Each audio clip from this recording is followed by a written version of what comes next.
The air inside the glass-walled office was cold, sterile, humming with the quiet rhythm of servers processing at speeds beyond human comprehension.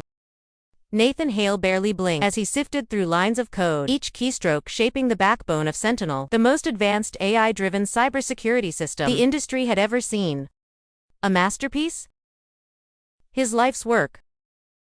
His fingers hovered over the keyboard, eye scanning for anomalies. Perfection was an obsession, a necessity. Sentinel wasn't just a program, it was the future of security, predictive, adaptive, nearly sentient. But the board didn't see that. His father didn't see that. Nathan exhaled sharply, pushing back against the leather chair. The weight of sleepless nights clung to him like a second skin. He had sacrificed everything, relationships, personal life, even health, to build Sentinel. And yet the whispers in the corridors, the skepticism in board meetings, the tightening leash of his father's influence, it all signaled one thing. They didn't trust him. They never had. "Nathan, we need to talk." The voice came from behind. Cold. Calculated.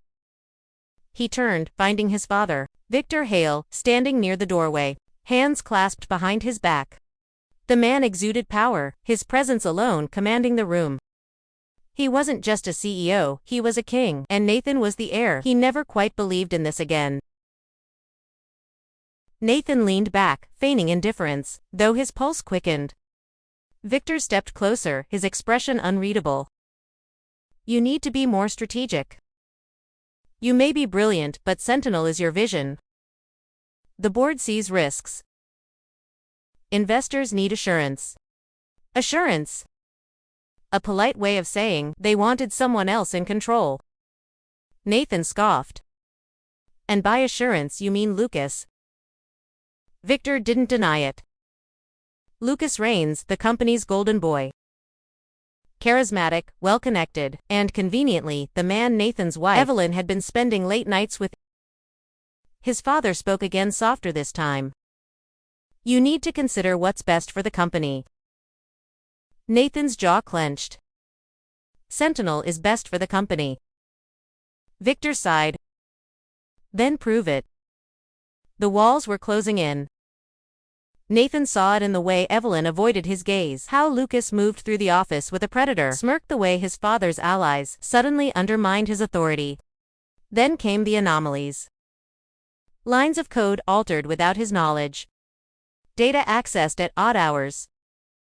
Sentinel's core algorithms leaking into secured servers. Someone was stealing from him. A message arrived on his private terminal. "Check access logs. You're not paranoid." K. A warning. But from whom? Nathan's heart pounded as he traced the logs. And then a name. Evelyn Hale. Accessing Sentinel's encrypted files at 2 a.m.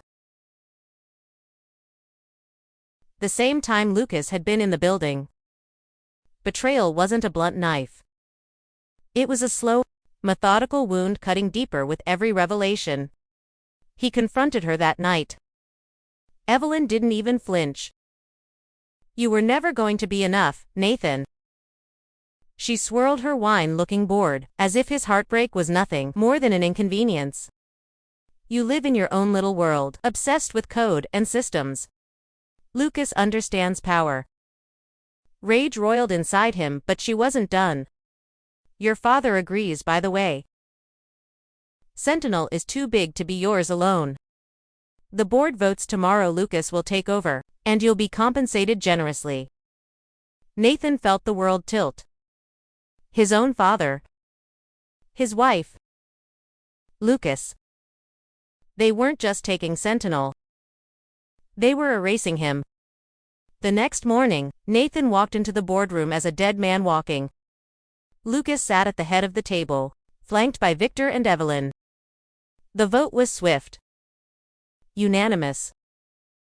Nathan was stripped of authority, his access revoked, his life's work stolen in front of him. His father barely looked at him. Evelyn didn't even hide her satisfaction. But Lucas leaned in as Nathan stood to leave, whispering, "You were never built for this game." Nathan left without a word. They thought they had won. But they had underestimated him. That night in the dark recesses of a private server, Sentinel awoke. Nathan had built safeguards, contingencies only he knew existed. The system recognized what had happened. And it responded. By dawn, the company's networks collapsed. Confidential data leaked. Stock prices plummeted. Board members panicked. Lucas, Evelyn, and Victor found themselves at the center of a scandal, their carefully constructed empire burning. And then came the call. Victor's voice for the first time held fear. Nathan, we need to talk. Nathan stared at the screen, fingers hovering over the keyboard. His enemies were finally begging. But they had taught him well. He didn't forgive. He didn't forget. And this was only the beginning.